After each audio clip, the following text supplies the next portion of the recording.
Welcome to another video from theplayersaid.com. My name is Grant. Today I'm doing a little bit of a different video. You can see here stacked to the right a bunch of solitaire games. These are games by Ben Madison. I have found Ben to be a thoughtful designer, really has tackled some very interesting and frankly obscure topics, and has put together very playable solo games that I've enjoyed.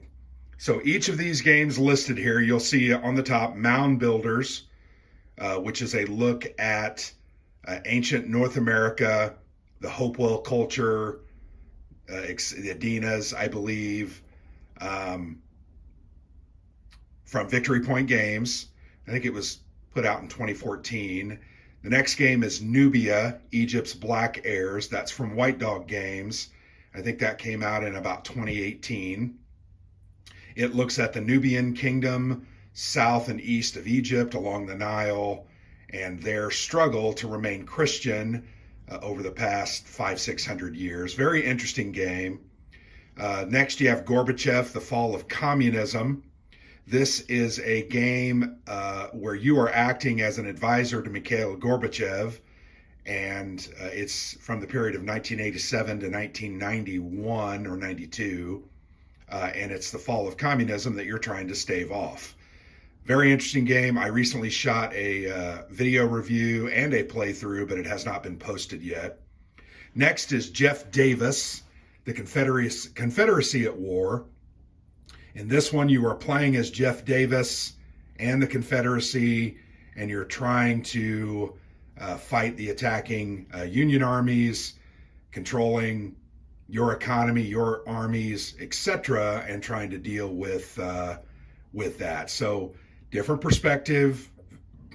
I thought a very interesting game. In fact, a game that I've enjoyed quite a lot. It is very long, though. Next is The Mission, which is a look at early Christianity from basically the ascension of Christ through the Dark Ages. You're going to fend off, you're going to try to reach out and convert different pagan sects and different religions, and then resist as invaders come in. Very interesting game, different, really enjoyed that one. And then the final one there is Don't Tread on Me, the American Revolution, and it's a solitaire. All of these games are solitaire as well, but in Don't Tread on Me, very different lean. You don't play as the Patriots, you play as the British. So you're trying to defeat the insurrection. So very interesting.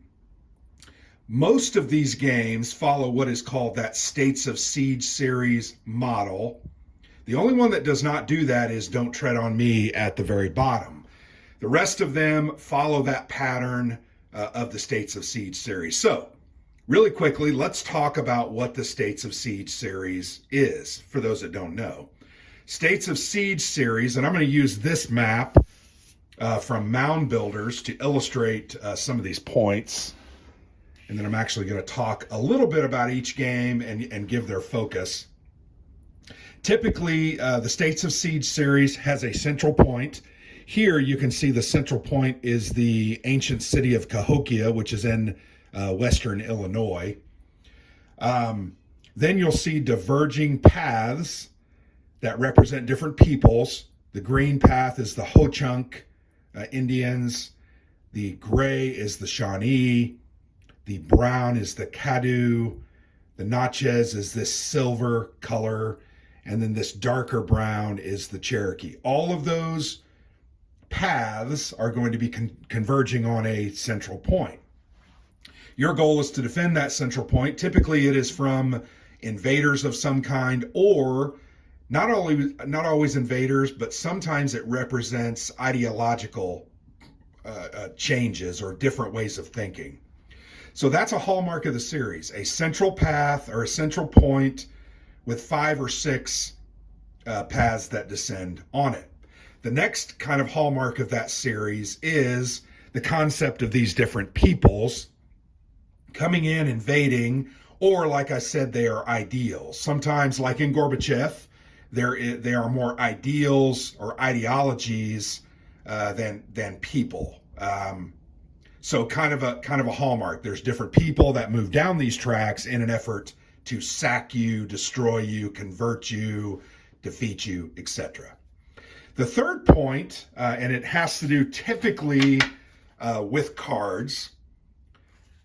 Typically, cards are used that provide the player with different pieces of information. So here you can see there's a title. Typically that refers to some either historical event or happening, technology advancement, a revolt, a raid, disease, an event, disasters, etc. But on those cards, typically they have, this one has, you can see it says APs. That stands for action points. Sometimes they're called efforts. Sometimes they're called actions. That's how many actions the player actually receives for that turn. Each of these cards represent a set period of time, and it represents an entire turn. Sometimes they're a year, sometimes they're 5 years, sometimes they're 10, depending on the length of the history being covered. Also on these cards, typically the hostiles or your opponents will be activated or something will happen to them. So here you can see hostiles is listed. The brown, going back to this map, which is Mound Builder's map, the brown is the Cherokee. So the Cherokee are going to be activated, and they're going to move from one box to the next box closer to that central point. There's also events. Here you can see it says Kadu Revolt. I don't know what that event is without digging into the rule book and finding it, but those events typically are not good for you, meaning they're going to move 2 or 3 spaces, or there's going to an extra marker be put out, or you can't roll to defeat them, any number of things. So these cards typically are how the game is adjudicated and administered. And you can see on the cards, different action points are listed from 1 to 5. There's a 2 and there's a 3. You can also see different hostiles. Here there are 3 that are being activated. So those are 3 different tracks. Here there's just one, like the first one. Here there's another, at least 2, and then there's a third that says all warpaths are in decline this turn. That has to do with the game. And then here's just one on that card. So that's another hallmark of that system. So those are basically the 3 elements, I think, that really define what a States of Siege series is and what it contains. Typically, those States of Siege series, though, focused on a specific historical event, take in details, happenings, legends, events, and they sprinkle those in different ways. There might be special markers that come out. There may be events that happen that change things during the game. You'll also notice, for instance, on this board down at the bottom, let me move that up, there are some other tracks. Almost all of these games have additional tracks on the maps, and they typically will show a number of goods that you have, or they'll have a number of things that you've obtained, like military technology or political actions or allies, etc. So you're going to take those, in some way spend those, and particularly in this game, Mound Builders, you're going to spend some of your resources, and as long as you have that many resources, you can get more actions. So kind of what I'm trying to point out is each of these games uses the history to a different level and tries to create a playable game that shows the history of that period. So that's what States of Siege series typically is. Ben was one of the first, not the first, but one of the first to use that model. Darren Leveloff's Israeli Independence was the first game. It was for Victory Point Games. From that point, there have been dozens and dozens of these. They're all really interesting and fun. I've played probably 10 or 12 and really have enjoyed them. They're neat, unique, interactive solitaire games that can be played in 45 minutes to an hour, typically. Some of these, like The Mission, Don't Tread on Me, and even Jeff Davis, are 2-hour games, which is okay. But that States of Siege series, Ben has followed in most of the games that he's designed. As I mentioned early, Mound Builders, Nubia, Gorbachev, typically have that standard States of Siege series model. Once again, with some unique historical elements sprinkled in to create a different experience. Jeff Davis, The Mission, and Don't Tread on Me either don't follow that model, Don't Tread on Me, or Jeff Davis and The Mission kind of change it up a little bit to create, I think, a very interesting, new, and fresh way to look at that. So the games have been Madison. What I'm going to do here is I'm going to talk a little bit about each game, just give you an insight into the game and what you can expect, and then how they adhere to that States of Siege series or are different. So first, let's look at Mound Builders. So Mound Builders, once again, is a look at trade and warfare in ancient North America. So you can see that there at the top of the map. The cool thing about this edition, the Mound Builders Victory Point Games edition that I have, I would consider it a deluxe edition from some of the earlier iterations. They have really nice counters. These are actually laser cut. They still have a little bit of soot on them. I've only played this maybe 10 times. Little nicer cards. The map's a little thicker, and they also provided a second map in the game that's more of a hard board, almost like a mounted map, but it's cut into a puzzle type piece, so you have 4 different segments. Very cool. I didn't get that out to show you because, once again, doesn't really matter. But in Mound Builders, once again, ancient North America, Cahokia is kind of the center of this culture, and you're fighting desperately to expand your power out on these different tracks in order to obtain these different resources. So here you can see chert. So, and I don't have the setup here, but you'll see the number 2. It might appear in this Lake Koshkonong space.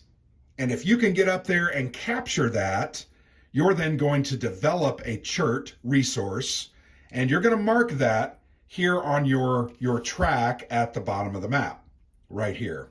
So you're going to move this up when you have the various resources, and ultimately at the end, you're going to say, oh, I have 7 resources, 8 resources, or 9 resources, and then you're going to consult the rules and decide, okay, I get this much, many extra actions or abilities. So that's the cool thing about this one. The first part of the game, I think it's called the First Era, the Mississippian era. You're going to move out and you're going to capture these different resources. And what it means is you're incorporating them into your culture, you're developing them. Some of them, you will notice, you're actually going to build a mound. So mica, I'm just going to put it here. You can actually find the mica, and then you can invest your action points to build a mound, which is going to generate more of that resource. So what that's like is you're developing your culture at that point, and you're taking advantage of that. Then when the first era is over in this game, and you're going to conquer different chiefdoms, you can see here in this box, you're going to then kind of switch as it switches from the Mississippian era to a more modern era. The conquistadors, the Spanish army, are going to invade. They're going to be placed on certain of these tracks. They're going to have a different leader. And here you can see there's actually a random area where they will be placed. You're going to place them on the map, and then they're going to advance and, in essence, wipe out your culture. And ultimately, near the end of the game, this is one of those things that the later cards, remember we talked about the cards at the first part of the video. Later in the game, you're going to have 3 and 4 of these tracks that are activated each round. So that means 3 or 4 of these are going to get closer to you, and it becomes more and more difficult to fight them off. So it is somewhat of a losing battle. You're going to expand. You're going to try to go as far as you can. And then ultimately you're going to shrink, and you're going to try to simply survive. Your ultimate goal is to keep any of these paths and their peoples from entering Cahokia. The other cool thing about this game, which is very different than some of the other games, is you will notice, here, let me pull this map up to you. And if you're interested, I did some action points on the blog and a written review of this if you want to kind of get into a little bit more detail. You'll notice in Cahokia here, there is it's like a defense structure, and there's a little marker. I should have gotten that out. But you're going to have the chance to invest actions into that in order to build that up. And you're going to, as you build it, you're going to rotate it to the left all the way around. And that represents walls and infrastructure to save your culture as you are attacked. So it's important to invest in those, especially against the conquistadors, because if you can't beat them, man, they're just going to keep hammering you. But each time you take a hit on those walls, you're going to rotate it back clockwise or counterclockwise. And if it gets down to the end, I think 2A is the starting point, it's going to be considered defeated, and then they will have defeated you and moved into your capital, defeating you. So kind of an interesting take on that. There's also some really interesting things. There's diseases that can happen. There's some expanded or additional rules that make it even more difficult. This was a challenge, but frankly, this was it was my first States of Siege game, and really one that I've thought of often and really compared everything else against, because I thought it was so interesting and fun. So that's a look at Mound Builders. Really have enjoyed that. Actually, this is a collaboration between Ben Madison and Wes Ernie. So it's not just Ben Madison. I don't want to not give credit where credit is due. And I actually believe Wes Ernie is good friends with Ben Madison, and they work cooperatively on games a lot. In fact, I think Wes is kind of a developer for Ben. So that's Mound Builders. Let's move to the next one. Let's move to Nubia. So I'm going to go ahead and pull the Nubia track over. Here I've got some cards. I've got some counters. I've got the map here. I'm going to go ahead and fold it out. Once again, this one's from White Dog Games. White Dog Games is a fantastic little company. They actually have about 15 solitaire games, and I'm going to guess I own about 10. White Dog Games has given me several of those, but I've bought some my own. Reconquista and Riposte is one. Solitaire Caesar, Don't Tread on Me, I purchased myself. The others have been provided to me as review copies, but they're very interesting games. Very, very interesting games. So anyway, the next 5 on this list are from White Dog Games. So give those a check. Check out their website if you are unaware of them. But once again, this is Nubia. So central points, you can see there's a central point that's called Soba. It's your capital city.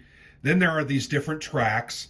Of all the games that I played, I feel like the tracks on this one was the hardest to see. You can see colors. There's black, blue, green, red, and yellow, but it just seems to be a little more difficult to pick those out. In these series of games from Ben Madison, he also throws these what are called royal assets or infrastructure, depending on the type of game. And you're going to have to not only defend against advancement of the peoples on the paths, you're also going to have to make sure that these don't collapse, because if your nobility, kingship, or army is defeated or reduced to 0, you can lose the game as well. So once again, Nubia, Egypt's Black Heirs. This says 2019. I think I said 2017. Very interesting. It has cards. So you can see the paths, check, with a new addition of these assets. And you can see these assets, you're going to have to roll a die to improve them. And that die result is listed. You have to have equal to or greater than. So here, if I'm on a 4 and trying to go to a 5, I have to roll a 5. Although the other 5s are just 4s. As long as I roll a 5 or higher here, I can move my marker up. If I get to the 6th spot, I'm going to get a bonus.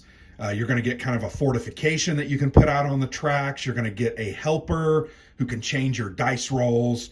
You're also going to get what's called a Nubian archer, and those Nubian archers can prevent people or army from moving into that box. Once they are rolled and activated to move, they move into it, get defeated, and are pushed back, and then you lose that Nubian archers. So this game uses cards. So here's an event card. You will notice that at the top has a title. Then it has a special event called the Shikanda War. You're going to look at the player aid and the rule book to figure out what happens there. One of the interesting way about the efforts that are determined in this version is you'll notice there's no efforts listed on the card itself, like 1, 2, or 3 efforts, which efforts are your actions. Remember I mentioned they could be action points, or efforts.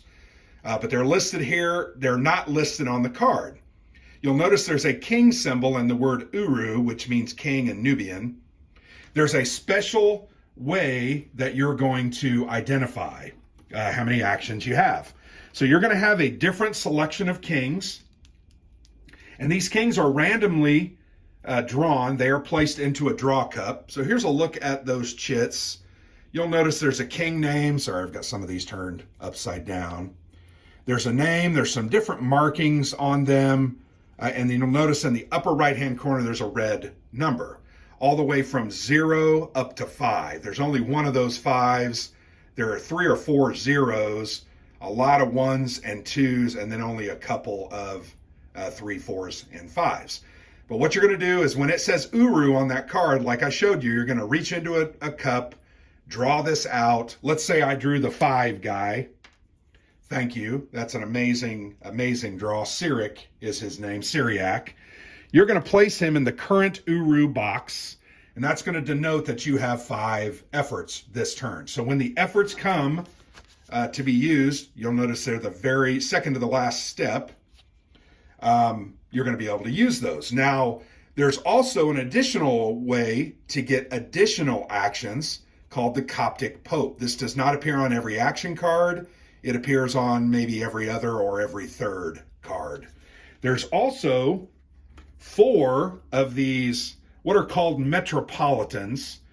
In essence, what a Metropolitan is a traveling, I'm going to say they're a traveling priest from the church who's been identified as a leader, and they come to give you aid, advice, and direction. Remember, Nubia was a Catholic Christian kingdom, and they were trying to retain their uniqueness, their religion, and their culture by having a connection to the church in Rome.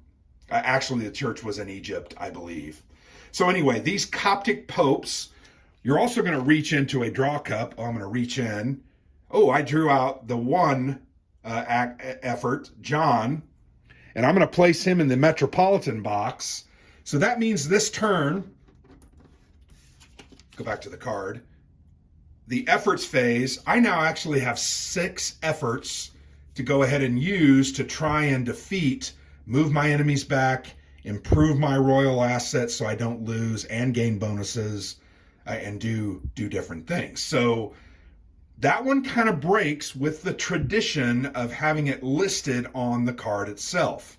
I find it very interesting because when I played this, and furthermore, once that king is drawn, it doesn't mean he's gone. What could happen is you could use him in battle. He could die, and then you're going to lose him, and he's going to go to the mosque. And then what's going to happen every time your kingdom is entered, you're going to have like a crisis, and you're going to have to roll higher than or equal to the number of kings that are dead in your mosque. So that's kind of but it's potentially, there's potential that he can literally be thrown back into the cup. You mix everything up. You might draw him out again or in the future. The same with the Metropolitans. The Metropolitans are always going to go back in that cup, and you're going to continue to draw those when it tells you to with the Coptic Pope event. So that's very interesting. You can also use those kings to help you in battle, and it's a risk. It's a risk reward, and you have to make that decision. Very cool game. Lots of very interesting historical elements that are thrown in here. This is a game that does it identifies slavery as sort of an asset for you. You'll notice the slavery pool is linked with this track, and this track, typically that culture, and I can't remember the name, took slaves more often. So you can get slaves from them that will assist you in doing your work and fighting off armies. So different little historical elements like that are related in the game. There's also things like bishops, which give you extra actions. You do have you have daughters that you can marry off. That's a cultural thing. Daughters were married off, or in the game it's called thrown to the wolves, and you can gain additional benefits or actions, efforts for doing that. That's, again, a cultural thing. The Crusade is also identified in this game because it's that time period. Actually, it's shortly after that time period, but kind of an interesting concept how Ben has tried to identify those different historical elements and incorporate those into the game. So that's Nubia. I did shoot a full review and playthrough of Nubia. I really enjoyed Nubia. I think it's one of the more simple of the games, fast playing. I think there's only 27 cards in the entire game. Typically, you can play a game in 40 minutes. So really enjoyed Nubia. What are we going to look at next? Let's look at Gorbachev.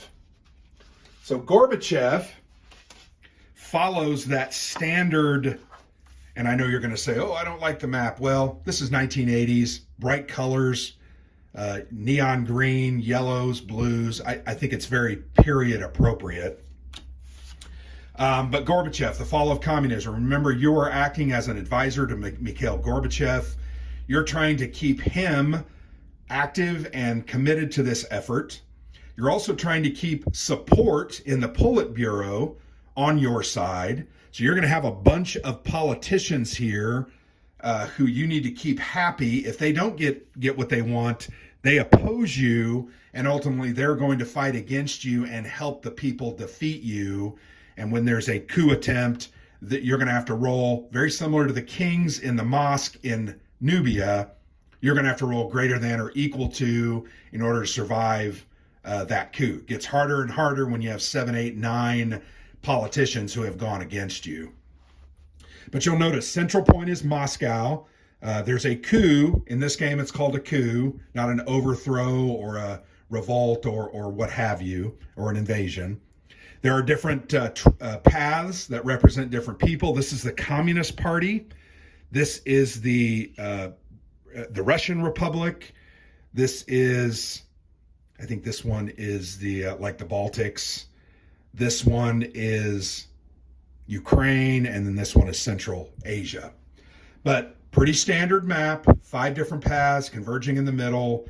Then you'll notice also there's state assets down here, just like in Nubia, 5-year plan, media and culture, military might that you're going to have to also keep up. And they can offer different benefits if they get to a certain level that will aid you.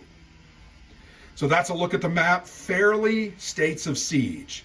There are some unique things. You do have some Warsaw Pact allies.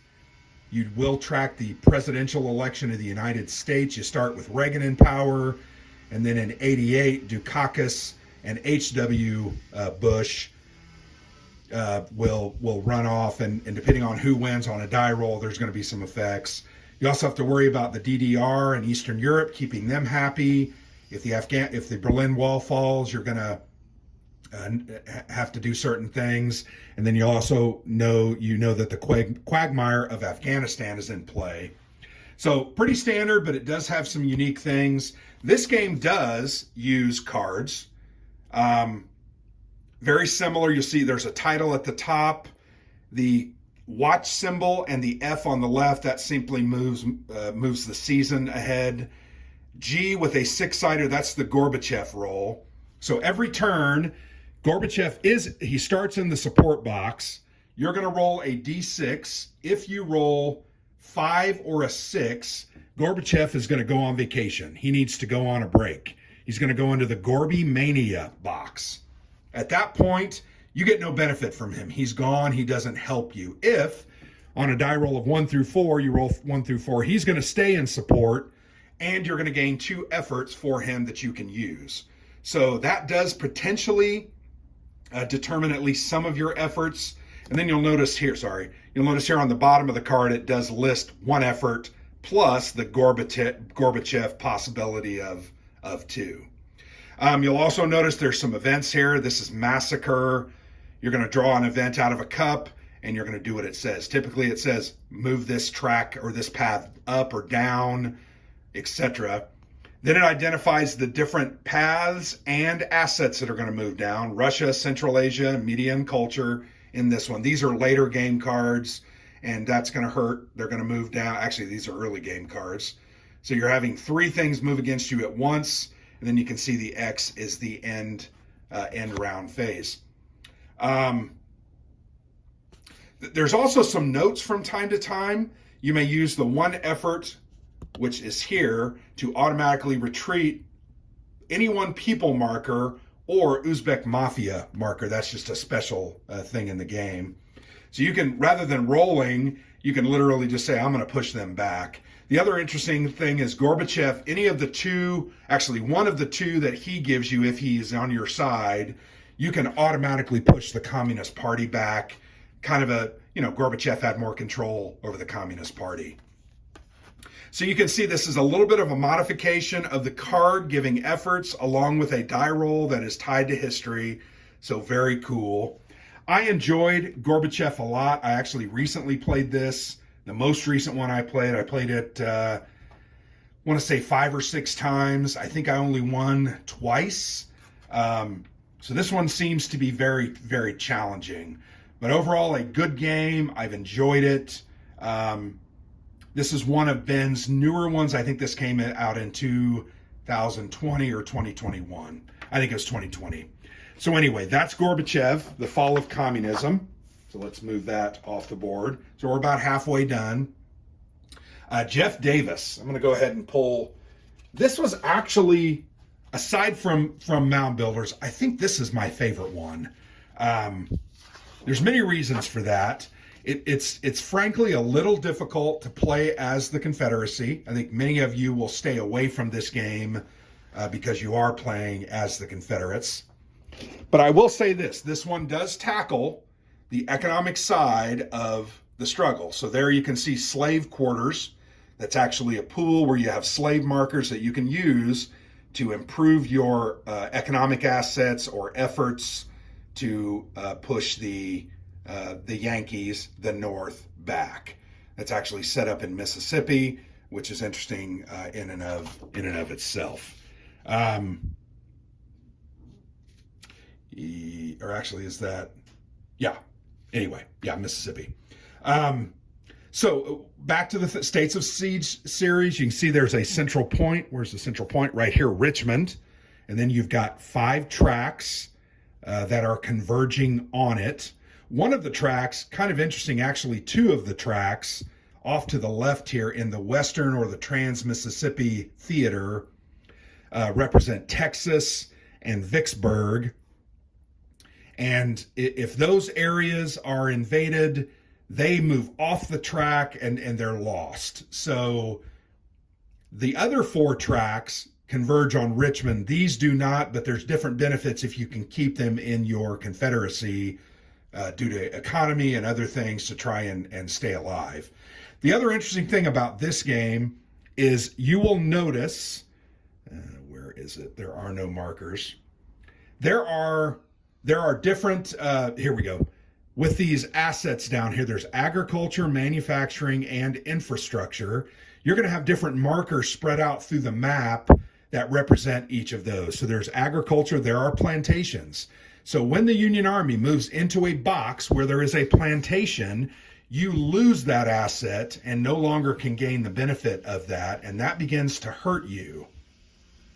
The other interesting thing about this game is you'll notice there's sea spaces or port spaces. These are on the river, the Mississippi. You can do invasions. The Union Army can actually invade you with their boats. You can also invade back. And there can be amphibious landings on the coast, and those really hurt. Those come from the Union, and man, once they take those ports, they just make it almost impossible to get any money to buy efforts. So one of the very and most unique parts of this game is the way that you gain your dollars and then buy your efforts. So you'll notice here, this is a look at the southeastern United States. There are different little circles here that have numbers on them. You're going to roll 6-siders, and whatever numbers are rolled is where you're going to be stopped from gaining money. So at the beginning of the game, you're going to start with a number of blockade runner counters. I think it's 1, and you can buy additional, build additional, get up to, I believe it's 3 or 4. And you're going to have to place those before you roll these dice in these different boxes. You'll notice some of these boxes, like in Florida, will give you $4, which is a huge boom to your economy, and you need to make sure the 4 and the 3, you're hoping to get those almost every turn. The others you can see are just 1s and 2s, which are not as important, but you also need to make sure that, on a D6, you know that certain numbers don't come up more often than others, but they feel like they do, if you know what I'm saying. So anyway, that's how the money is determined. It's a very interesting, and you track your Confederacy there. Here is a calendar sheet, and this is used in several of the games. Literally, you're going to have a calendar. That's your turn marker. You're going to move down. There will be different events like the Kentucky Raid, the Kentucky Vote. Kentucky can become a part of the Union or secede to the South. Confederate States election, U.S. election, 2 bullets, emancipation, and CSA election down at the beginning. Those are all things that are going to happen to you. And then as you move along this track, rather than using cards, this game does not use cards, it uses counters. So what's going to happen is you're going to draw these counters out of a cup randomly, and certain of these are not added until later in the game. But that's going to tell you what's going to happen. You're going to roll dice to activate different charts or different, you're not going to roll the dice. Those paths are going to be activated. Different events are going to happen. You're going to gain advantage on plantations. I think this is I can't remember what that symbol is. But different things will happen, and that's the way you identify what's going to happen to you each turn. Which of these paths are going to activate, what events are going to happen sometimes. And it's very cool. To me, it's very unique, felt very, very fresh, and really diverged away from the use of cards and kind of, in my opinion, was a little advancing of the system. So Jeff Davis, I really need to play this one, shoot a playthrough and a review. I haven't done that. Why, you might ask? This game is really long. I think there are, how many turns are there? 7. There are 45 turns in this game, so it's a very long game. The turns go fairly quickly, but they have a regimented set of things that happen, and each of them is going to take you 10 minutes, particularly when you're new to the game. So when you look at it that way, you're talking a 2 to 3 hour game to start. I've now begun to play it in about 90 minutes, so it is a little bit longer playing game, but very cool, very interactive, very interesting, and frankly, I think one of the best implementations of the system that I've seen. Really enjoyed this one, and I need to get where I play it, shoot a review, and shoot a playthrough. So that's Jeff Davis, The Confederacy at War. Let's put those elements away.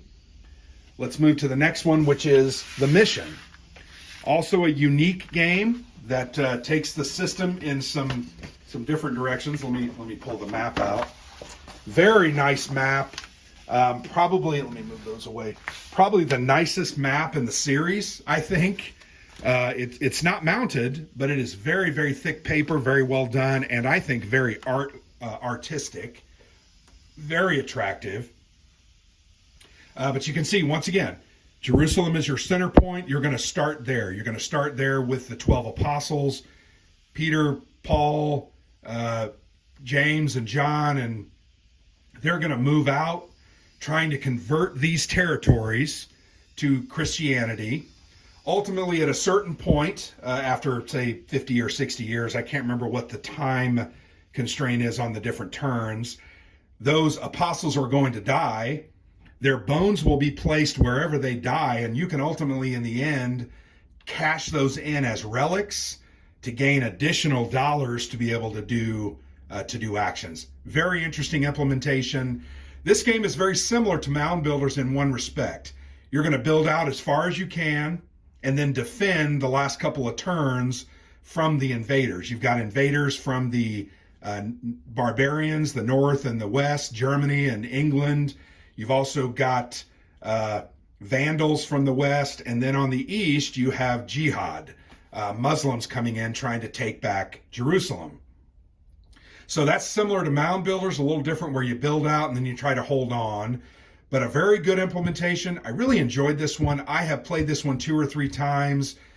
The thing about this one, I think there's a lot of rules. There's a lot of different exceptions. There's a lot of different elements. You got to play this one 4 or 5 times to really get it all. Great player aids, great rules. It's fantastic. I just found some of the elements a little more difficult to do, and that's why I probably have not done a review and a playthrough yet, but I will get there. Great game, very, very enjoyable. One of the things it does new, it does not use cards, very similar to Jeff Davis in this way. You're actually going to have gold and silver in a cup, and you're going to draw these out randomly. And you'll notice they have, this one's 4, 2, and 3. That's how many of those you're going to get. But when you draw those out, there are things that are going to happen. So this one's very lucky. Nothing happens. This one, it's going to identify the different tracks that move, B2, C2, and F1. And then also a jihad thing is going to happen. Here you're going to have a king come up and rise up against you, and then those tracks are activated. Very interesting, very unique implementation of that system. Really enjoyed this one. I thought this was very good.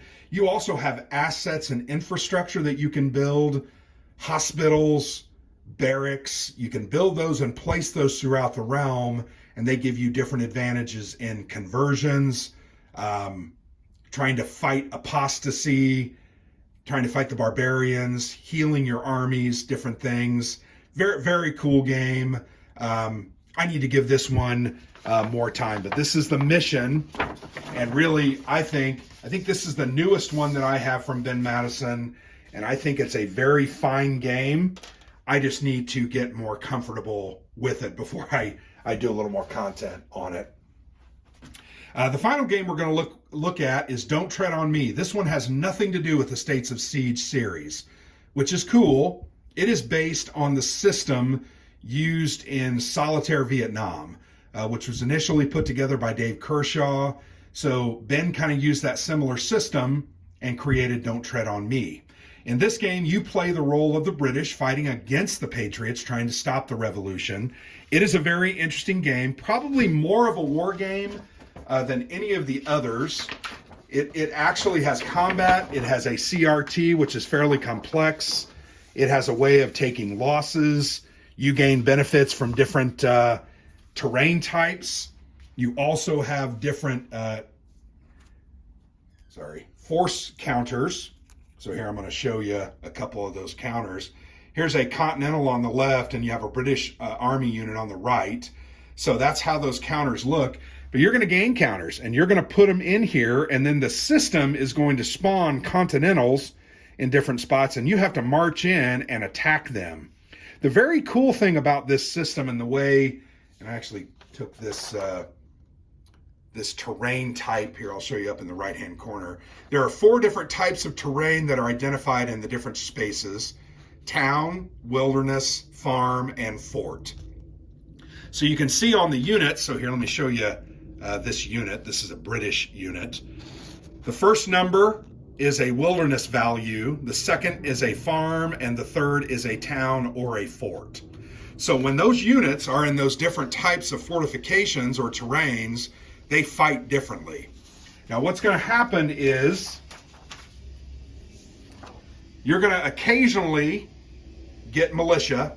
The British can get supporters, and the Patriots are going to get militia. Those are going to add to your combat values. But let's say you're fighting in a wilderness, which is that first number, and you have 3 British units. You're going to add the combat value of that terrain times your 3 units, so 1 times 3 is 3. Let's say you had 2 militia, you're going to have a 5 power. You then compare that to the Continental's power. So this Continental unit had let's say he's the only unit, he had a 2. So 5 divided by 2, you're then going to look on sorry, you're going to look on this table, you're going to roll a die, and then you get a result. Destroyed, retreat, casualties, defender eliminated, etc. So very interesting system that is more akin to a normal hex encounter war game where you're using odds-based CRTs. The other cool thing about this game, and I'll show you the turn record track, just like in Jeff Davis, you have a set amount of turns. You can see them listed there on by the box. Those are years. There's a couple things in those boxes you're going to want to notice. In the upper right-hand corner is the money that you're going to receive that turn. So the first turn, the British receive 5. The second turn, they receive 10. You can spend those to buy units and do different things, buy naval units, ground units, depending on what units are available. Some units only become available at certain boxes. There's also events there shown in the red and things that happen in the green where you have to target a specific colony and control it by the end of the game to gain points. If you do not, you lose points. So in essence, what's happening is Lord North back in England is commanding you as the leader of the British troops to, in turn 1, early 1775, target and control the New England colony. So if you look up at the map, New England, by the end of the turn, you've got to have that under your control or you're going to fail that year. And you can't fail a certain amount of times or you're going to lose the game. I also talked to you about the units and buying them. There's the cost there listed on the board. Blue band horse units, yes, there are cavalry, 3 shillings. Blue-white band foot, 2. Gold band, 2. All other foots are 1. Royal Navy attack and naval transport, 1s and 2s. The other thing you'll notice, there are naval boxes. There are actually 6 naval boxes. The Patriots have privateers that are going to appear on those via a random die roll during the naval phase. You're going to have to buy ships and then move them around to attack those boxes. You also have smugglers that you have to attack. If they get through, they will deposit different continental units in those colonies that are adjacent to those sea zones. It's like they're supplying the rebels and you have to fight them off. So this game, nothing to do with the States of the Siege series, nothing to do with paths or tracks. This is more of a area control war game that's very, very cool. I enjoy this quite a bit. I did a very lengthy action point post series on the blog on this. I think I did 6 or 7 posts following it up with a strategy. I'm terrible at this game. I played it 3 times, haven't even come close to winning, but it's a very cool game, a different way of looking at things, and I really enjoy it. So that is a look, guys and gals, sorry, at the solitaire games of Ben Madison. I'm going to go ahead and pull those games back into the frame. Really have enjoyed these games. I will keep these in my collection. I'm going to continue to play them. In my opinion, White Dog Games is probably right now one of the premier creators of solitaire-only games. Dan Versing Games does a great job. Hollandspiel does a limited job. That they only do a couple games a year, but their games are really, really good. Agricola, Charlemagne and others that I've really enjoyed. Stilicho, Wars of Marcus Aurelius, etc. But these games in this video cover the solitaire games of Ben Madison. And I'm going to tell you, Ben Madison knows his stuff. I also like in the back of these rule books, and I don't have a rule book out, he shows the different places that he's been, taken pictures, video, done research, looked at things. It's just really cool to read that, because you know when he puts these games together, he's creating a historically accurate, or as close to accurate as can be, look at those conflicts. I'm not sure I agree with him and his historical look on Don't Tread on Me, but it's a great game. Very interesting.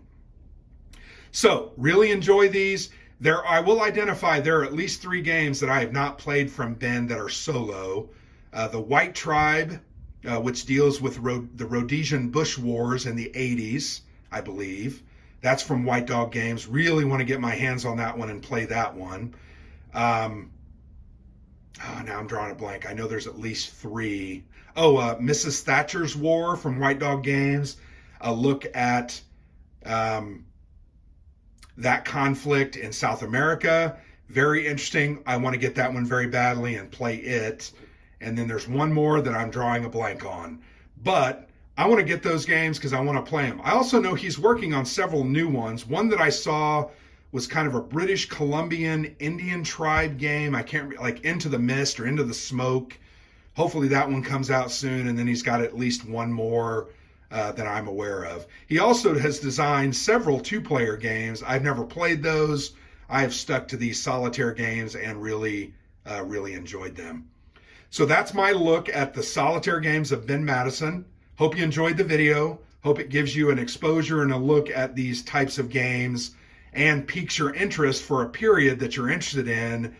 Go out and find these games. They're great. They're good time. They're fun to play, teach you something, and fill a nice niche in the hobby. So thanks for watching. I've been Grant for the Player's Aid.